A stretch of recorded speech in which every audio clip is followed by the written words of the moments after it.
jsem Dana a v dnešním videu vás chci naučit, jak všít záclonu do řasící nebo záclonové porty, do té zhrnovací, co dělá krásný pravidelný nabrání, hezky čistě to vypadá, tak jako to dělají profíci. Takže jako první krok si zastřihněte záclonu na správnou délku, to já už jsem si udělala, a nechte si nahoře o centimetr víc. Ano? A hned jdeme šít. Jdem na to dneska zostra. Řasící stuhy se prodávají v několika druzích a šířkách.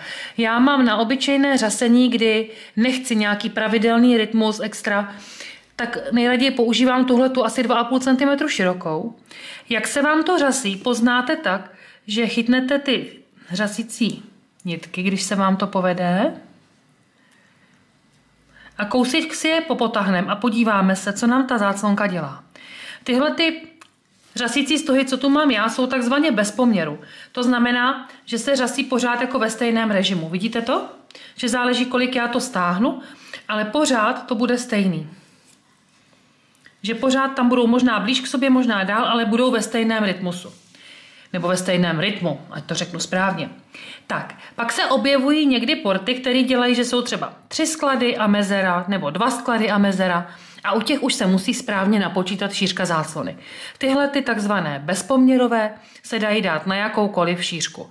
To znamená na jakýkoliv násobek záclony, nebo násobek délky záclony, abych vám to vysvětlila správně. Protože záclona nikdy není tak dlouhá jako okno, zpravidla bývá nejméně 1,5krát tak dlouhá, až třeba 3krát tak dlouhá, než je šířka okna, a podle toho vlastně volíme tu portu. Takže naše úzká vypadá takhle.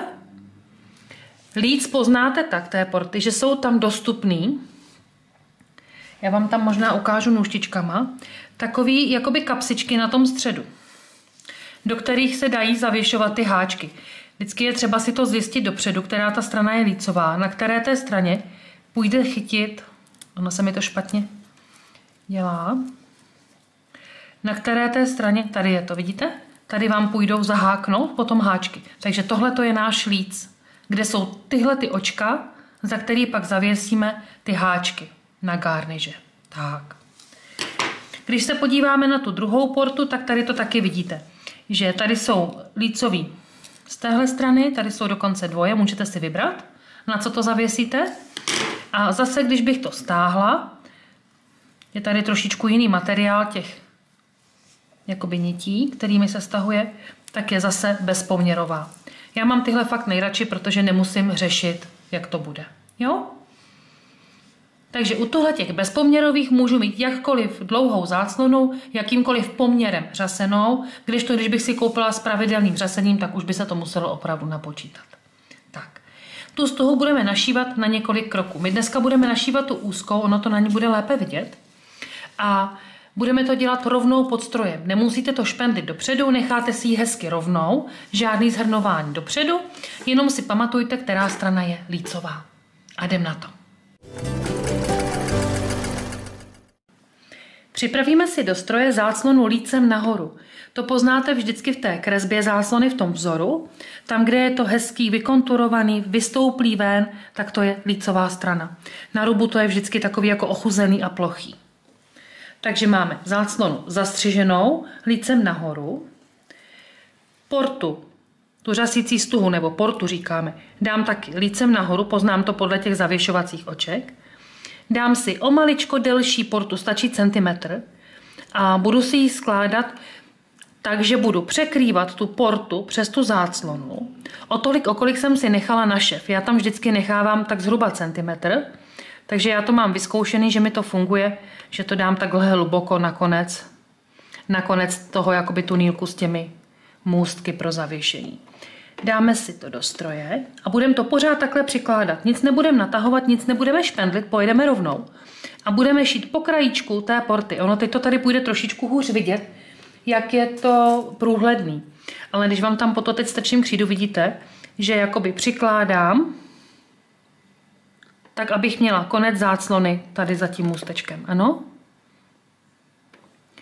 Prostě podle šířky zvolený záložky. Já si tady vždycky kouknu, přiložím.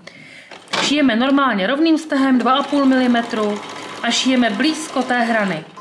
V těch průhledných materiálech se to rádo trochu ztrácí, ale nebojte se, tohoto zvládnete. Ono právě při tom špendlení se to pak hodně hrne. Takže je snazší vždycky si urovnat kus té záclony, přiložit, tak aby jsem nenatahovala ani nenakrčovala záclonu.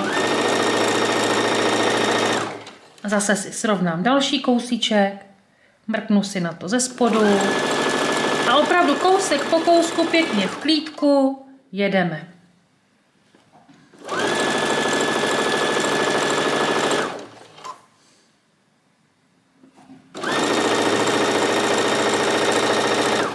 Tak, podívejte. Když vám to takhle zkusím ukázat, tak vidíte, že to máme našitý. Já to možná položím na stůl, ať to vidíte úplně nejlíp, jak to tam je. Vidíte, že mi ta záclona končí za tím můstkem a šijí tady v krajičku po hraně té porty. Přesně takhle našijete celou tu horní hranu. Máme našitou portu k hornímu kraji a teď přichází ta chvíle, kdy je čas zpracovat ty boční hrany záclony. Nezapomeňte si teď, tady u toho prvního místa, kde to půjde, uvolnit ty řasící nitky. Klidně si na nich udělejte malý uzlík, nebo podle toho, jak se na to cítíte, jestli je necháte nebo zavážete. Teď je to na vás. Jde o to, abyste si je při tom šití jakoby nevytáhli. Já je mám dneska hodně krátký. Tak nevím, jestli budu s uzlíkem úspěšná. Mám. Jo, takže mám je zajištěný, aby se mi to nevytáhlo.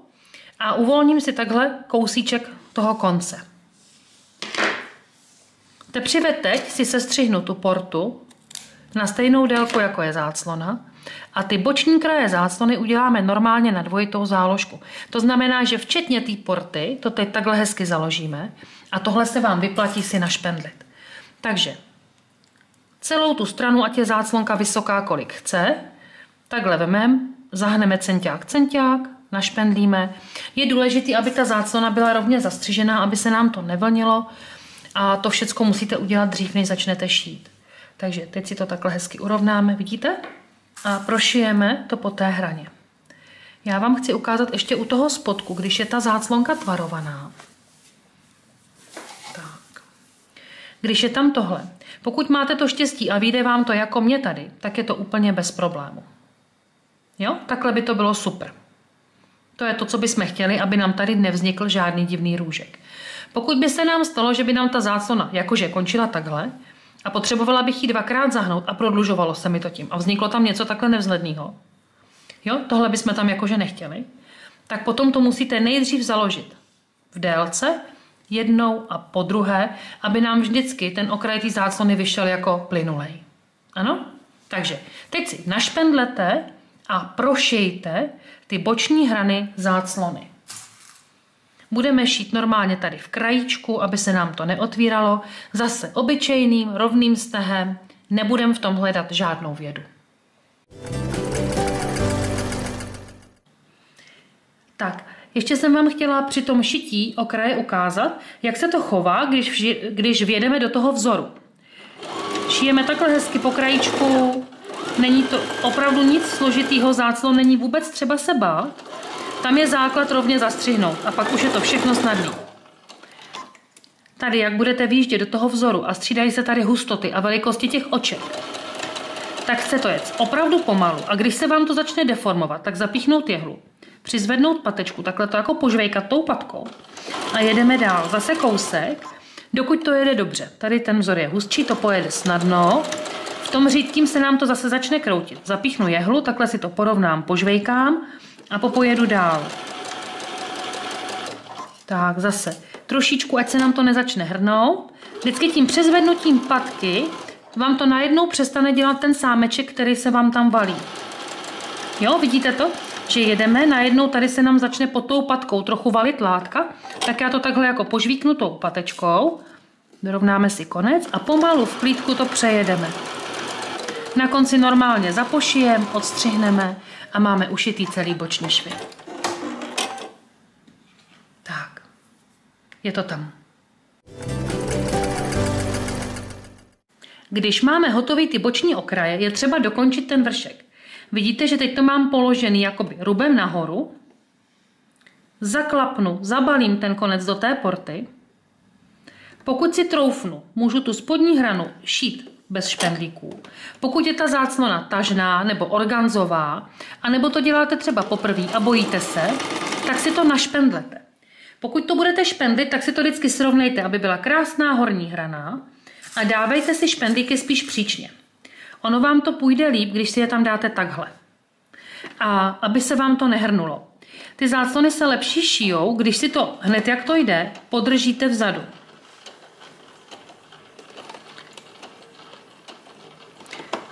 Mně utekl pedál, já si to trošku popotáhnu. Tak.